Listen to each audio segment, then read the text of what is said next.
Hello students, welcome back to our channel study beyond classes. This is your mentor Rohit Sanger. आज हम पढ़ने वाले हैं क्लास 9 का first chapter matter in our surrounding. आज हम देखेंगे कैसे कोई मैटर क्या होता है, उसकी प्रॉपर्टीज क्या होती है और कैसे उसका बिहेवियर इस दुनिया में काम करता है। तो स्टार्टिंग विथ मैटर कि मैटर होता क्या है। आपने काफी चीजें देखी होगी आसपास आपके, वो चाहे कुछ भी हो, चाहे वो टेबल हो, चाहे वो चेयर हो, चाहे वो आपका बेड हो, चाहे वो आपकी ग्लास हो, चाहे वो आपकी गैस हो या आपका मोबाइल हो। ये सब क्या है? ये सब मैटर है। मैटर का सिंपल सा मतलब देखा जाए, ऐसी चीजें जिसको आप टच कर सकते हैं, ऐसी चीजें जिसको आप फील कर सकते हैं। अब आप खुद सोचिए और सिंपल सी लैंग्वेज में बोला जाए, ऐसी चीज जिसका मास होता है। अब आप खुद सोचिए, अगर उसके पास मास है तो उसका वॉल्यूम भी होगा। तो ये सारा कॉम्बिनेशन मिलके बनाता है मैटर। अगर सिंपल सी मैं डेफिनेशन दूं मैटर की, तो matter is what? Matter is anything which have space, volume and has a mass. मतलब खुद सोचिए आप, उसने स्पेस ऑक्यूपाई कर रखी है, उसने कोई पर्टिकुलर वॉल्यूम लिया हुआ है और ऑब्वियस उसका मास भी होगा ही। मास होना मैंडेटरी है। ये तीन चीजें डिफाइन करती है मैटर को। सिंपल सी लैंग्वेज में, anything which occupies space, volume and has a mass is called matter. अगर ये तीन चीजें फॉलो हो रही हैं, अगर ये तीन चीजें उसके पास हैं, तो वो कहलाता है मैटर। फॉर एग्जाम्पल ये मार्कर आप देख सकते हैं, इसका कोई वजन है जिसको हम मास कहते हैं। इसके अंदर हमने रिफिल भरी हुई है, इंक है इसमें, और इंक क्या बताता है? उसके वॉल्यूम को। अब ये जब कोई चीज है तो ये कहीं ना कहीं स्पेस ऑक्यूपाई कर रही है। अब इस रूम में जहां पे मैं पढ़ा रहा हूं, इसने एक स्पेस ऑक्यूपाई कर रखी है, तो मैं कह सकता हूं ये सॉलिड है, ये मैटर है। For example me, if I consider myself as a object, मान लीजिए मैं एक ऑब्जेक्ट हूं, तो मैंने भी इस रूम में कोई स्पेस ऑक्यूपाई कर रखी है, मेरा भी कुछ मास है। तो matter is what? Anything which occupies space, volume and has a mass is called matter. अब इंपॉर्टेंट चीज ये है कि types of matter which we are going to study. आपको नोट्स अवेलेबल हो जाएंगे ऑनलाइन, sscnms.com से आप जा सकते हैं, वहां पे एक्सेस कर सकते हैं हमारी वेबसाइट को, वहां से आपको सारे नोट्स मिल जाएंगे। हम वीडियोस में सिर्फ और सिर्फ चैप्टर्स को समझेंगे, कॉन्सेप्ट्स को समझेंगे, अननेसेसरी हम थ्योरेटिकल पार्ट पे टाइम वेस्ट नहीं करेंगे। मैं सारी चीजें बोल दूंगा। If you want a soft copy, आप हमारे वेबसाइट से सीधा डाउनलोड कर सकते हैं और डिस्क्रिप्शन में आपको उसके लिंक भी मिल जाएगी। मैटर, हम बात करते हैं इसके टाइप्स की, टाइप्स ऑफ मैटर। एक्चुअल में मैटर्स की 5 टाइप्स होते हैं, 5 टाइप्स। अब ये 5 टाइप्स क्या है? बचपन से आप पढ़ते आ रहे हैं, solid liquid gas, solid liquid gas. But इसके अलावा भी 2 स्टेट्स ऐसे हैं जो मैटर के हैं। तो पहला जो हम पढ़ेंगे दैट इज कॉल्ड सॉलिड। जो दूसरा पढ़ेंगे हम पढ़ेंगे लिक्विड, एंड तीसरा पढ़ेंगे गैस, चौथा पढ़ेंगे प्लाज्मा, पांचवा पढ़ेंगे BEC, Bose Einstein condensate. Bose Einstein condensate, these are the 5 types of matter. But the most important thing which we are going to study in the whole chapter is the solid, liquid and gas. अब आप सोच रहे होंगे फिर ये किस काम के? ये भी काम के हैं। We will go through the example of these 2 matters, plasma, solid, liquid, gas, plasma और BEC। सबसे पहले बात करते हैं सॉलिड की। आप बहुत अच्छे से जानते हैं सॉलिड होता क्या है। स्टोन एक सॉलिड है, आप एक सॉलिड है, कोई भी ऑब्जेक्ट जो 3D शेप में है वो सब सॉलिड है। चाहे वो टेबल हो, चाहे वो चेयर हो, चाहे वो किचन में रखा हुआ सामान हो, चाहे वो आपका बैग हो, चाहे बुक्स हो, ये सब सॉलिड है। लिक्विड, आपने कोल्ड ड्रिंक्स पी रखी है, आप पानी पीते हैं, ये सब लिक्विड है। ऑयल लिक्विड है। Gas, you know very well, oxygen, carbon dioxide, nitrogen, even this atmosphere consist of various types of gases, और वो गैसेस कहलाती हैं गैस आपकी। अब बात करते हैं which is new for you, that is plasma. Plasma, plasma क्या होता है? प्लाज्मा का सिंपल सा मतलब है जो सॉलिड नहीं होता, लिक्विड नहीं होता, गैस नहीं होता, उसको हम कहते हैं प्लाज्मा। अब आप सोच रहे होंगे यार जो सॉलिड नहीं होता, लिक्विड नहीं होता, गैस नहीं होता, प्लाज्मा कैसे? सिंपल सी बात बोले तो फायर। क्या आपको सॉलिड दिखता है? नहीं। क्या आपको लिक्विड दिखता है? नहीं। It's a quite mixture of these three components. ये इन तीनों का मिक्सचर सा लगता है, इसलिए we have classified into the another category plasma. एक और एग्जांपल देखते हैं, क्लाउड्स। क्लाउड्स भी प्लाज्मा का एग्जांपल है। और ये प्लाज्मा आप जाके फ्यूचर में जब पढ़ेंगे तो आप बहुत सारी चीजें पढ़ेंगे बायोलॉजी में, वहां पे आप बाबा पढ़ेंगे न्यूक्लियोप्लाज्मा, साइटोप्लाज्म। ये क्या है? प्लाज्मा वही है। This is the fourth state of matter, neither solid not liquid not gas. अब सबसे इंपॉर्टेंट चीज यहां पे बात करेंगे हम बीईसी की, बोस आइंस्टाइन कंडेंसेट। एक्चुअल में क्या है? दिस इज द मतलब लेबोरेटरी में ये मैटर पॉसिबल है, ऐसा पॉसिबल नहीं है। अब गैस को कूलिंग करेंगे, हम गैस को कूलिंग करेंगे लो प्रेशर पे।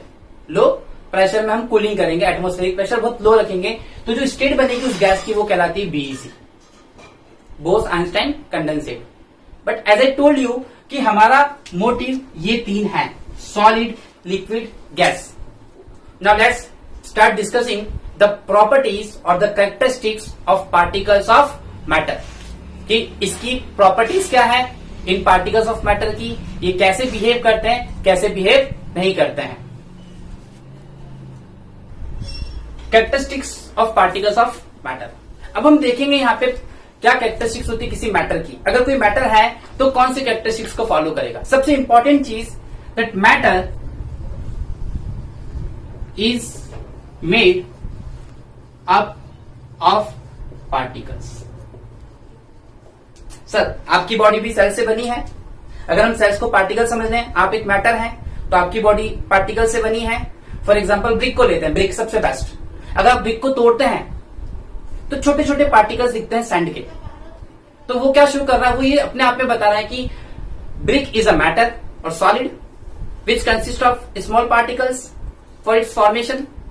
खुद के फॉर्मेशन के लिए उसको एक छोटे छोटे पार्टिकल्स का बंच चाहिए होता है, तो वो बंच ये है। तो हम ये बोल सकते हैं कि मैटर किससे बना होता है? पार्टिकल से। दूसरी और सबसे इंपॉर्टेंट चीज जो होती है, particles of matter have space between them. जो पार्टिकल्स ऑफ मैटर हैं इनके बीच में स्पेस होती है। जो पार्टिकल्स ऑफ मैटर है इनके बीच में स्पेस होती है, और स्पेस को कहते हैं इंटरमॉलिक्यूलर स्पेस। इस स्पेस को कहते हैं इंटरमॉलिक्यूलर स्पेस। मैं यहां लिख रहा हूं इंटरमॉलिक्यूलर स्पेस। अगर आपसे एग्जाम में पूछे what is intermolecular space, the particles of matter have space between them, this space is called intermolecular space. अभी हम एग्जाम्पल पॉइंट ऑफ व्यू में बहुत अच्छे से समझते हैं इस चीज को। अगर इंटरमॉलिक्यूलर स्पेस की बात करें तो आपने पानी को देखा होगा, वाटर डिजॉल्व शुगर। चीनी पानी में घुलती है और पानी चीनी को घोलता है। चीनी घुलती है, पानी घोलता है। अब आप खुद सोचिए, एक टाइम ऐसा आता है कि चीनी गायब हो जाती है, sugar it disappears after continuous steering. It mean what? वो शुगर गई कहां? मिस्टर इंडिया तो बनेगी नहीं। वो एक्चुअल में क्या हुई, वाटर के बीच में स्पेस थी और वो शुगर गई उस स्पेस में जाके सेट हो गई, उसने अपनी स्पेस बना दी। तो हम ये बोल सकते हैं particles of matter have space between them. एक और दूसरा एग्जांपल लेते हैं। आप पानी में स्विमिंग कर सकते हैं, आप जमीन में स्विमिंग क्यों नहीं कर सकते? क्योंकि पानी में स्पेस है और आप उस स्पेस की भी स्विमिंग करते हैं। आप एयर में मूव कर रहे हैं। अभी आप बैठे हैं जहां पे भी आपका रूम होगा, पर्टिकुलर क्लासरूम है, आप वहां पे कर क्या रहे हैं? आप बैठे हैं, आपने एक स्पेस ली है क्योंकि वहां पे ऑलरेडी स्पेस थी। आप क्यों किसी दीवार के अंदर घुस के नहीं बैठ सकते?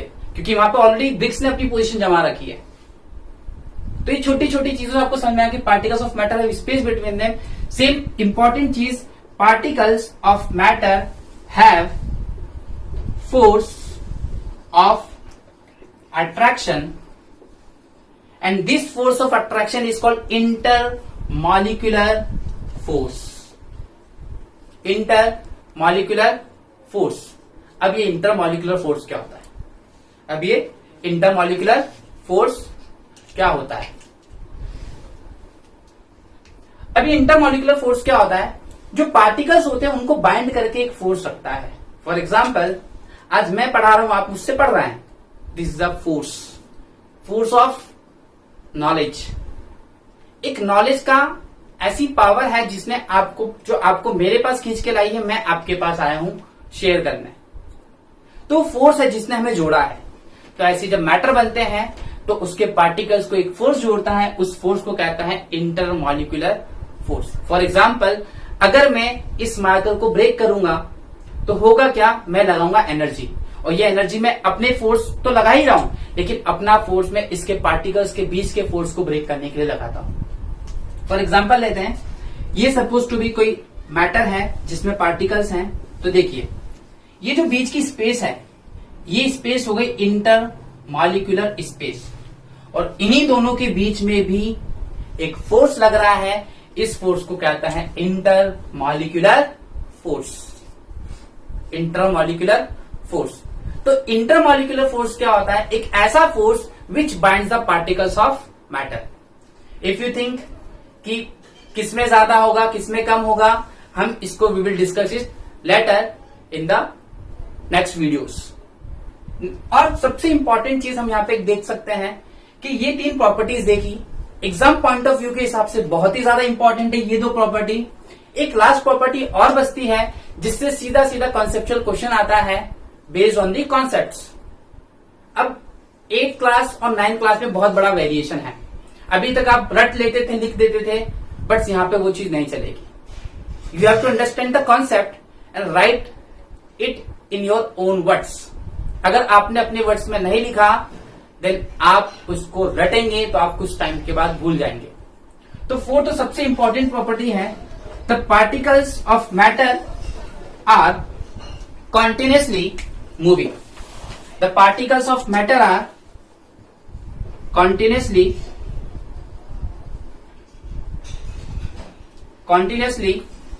मूविंग। मतलब पार्टिकल्स मैटर के कंटिन्यूस मूव करते हैं। पार्टिकल्स मैटर के कंटिन्यूस मूव करते हैं। इसका सबसे बेस्ट एग्जांपल अगर हम लेते हैं स्मेल ऑफ परफ्यूम। आप खुद सोचिए, एक बच्चा घर से परफ्यूम लगा के आया, वो आपसे मिलने आया, उसकी स्मेल आप तक आ गई। क्या वो परफ्यूम की बॉटल साथ लेके आया? नहीं। वो जब साथ आया तो एयर से में उसके जो पार्टिकल्स थे वो मूव करना शुरू हो गए, तो आप तक आपने वो स्मेल इनहेल की और आपको वो स्मेल आई। दूसरा केस लेता है, smell of hot seasoning food, गर्म खाने की खुशबू। आप देखते हैं खाना कहीं और बन रहा है, खुशबू आप तक पहुंच गई और आप गैस कर लेते हैं, हाँ आज तो ये बन रहा है वहां पे। ऐसा क्यों हुआ? उसने आके बताया नहीं, पड़ोसी ने आके, जिसके घर भी खाना बन रहा है वो तो आके बताया नहीं सर हमारे यहाँ तो ये बन रहा है। नहीं, यू जस्ट गैस योरसेल्फ। और किसने बताया? आपके सेंसरी ऑर्गन्स ने, सेंस ऑफ स्मेल ने बताया। तो वो जो चीज है that is the most important thing which gives the concept of particles of matter, means particles of matter are continuously moving। और जब particles continuous move करता है तो हम ये कह सकते हैं कि जो particles है एक अपने definite manner में चलता है, उसके पीछे जो उसको important चीज चाहिए होती है that is the thermal energy, और इसी thermal energy को हम बोलेंगे kinetic energy। ये जो क्वेश्चंस हैं यहाँ पे एनसीईआरटी से क्वेश्चंस बनते हैं इन टेक्स्ट के। पहला क्वेश्चन ये बनता है कि क्यों आखिर एक डाइवर जो है पानी में स्विम कर सकता है, क्यों आखिर चीनी पानी में घुलती है। अब आप खुद सोचिए, वो स्विम कर रहा है, घुल रही है चीनी, it means what, particles of matter have space between that. फिर वो बोल रहा है कि शुगर है, मतलब अगर आप किसी सॉलिड चीज को तोड़ते हैं तो ज्यादा एनर्जी लगती है। ऑब्वियस सी बात है, वहां पे पार्टिकल्स ज्यादा क्लोज है, टाइट है, तो फोर्स ऑफ अट्रैक्शन ज्यादा है, तो वहां पे एनर्जी ज्यादा लगेगी। अब आप खुद सोचिए, अगर मेरी और आपकी बॉन्डिंग अच्छी है, अगर कोई आके आपके कान भरे कि नहीं सर तो ऐसे हैं, तो आप क्या करेंगे? वो बॉन्डिंग, दो केस हो सकते हैं, या तो बॉन्डिंग बहुत अच्छी है आप उसकी बात को इग्नोर कर देंगे, या तो आप उसकी बात पे बिलीव कर लेंगे। It's depends on bonding. तो स्ट्रांग बॉन्डिंग होती है सॉलिड की, तभी तो लोग कहते हैं इसका और मेरा रिलेशन सॉलिड है। सॉलिड मतलब क्या है? बॉन्डिंग बहुत स्ट्रांग है। कभी बोला कि इसका मेरा रिलेशन गैस है, गैस मतलब वीक, सीधी सी बात है। ओके, तो ये प्रॉपर्टी समझ आई। यहां से एक क्वेश्चन आता है सीधा सीधा कि the smell of hot seasoning food और the perfume reaches you several metres away, what you have to write, you have to just write the particles of matter are continuously moving. Okay, और अगर ये खाना heat energy से related है, then you have to tell the kinetic energy. Kinetic energy ज्यादा होती है, temperature ज्यादा होता है, इस वजह से पार्टिकल्स कंटिन्यूस मूव करते हैं। अगेन आई से नोट्स और टेस्ट सीरीज के लिए you can log in at sscanalyst.com और आप सीधा एक्सेस कर सकते हैं, हमारे कॉन्टेक्ट नंबर्स दिए गए हैं, आप सीधा एक्सेस कर सकते हैं हम तक वीडियोस और टेस्ट सीरीज तक पहुंचने के लिए।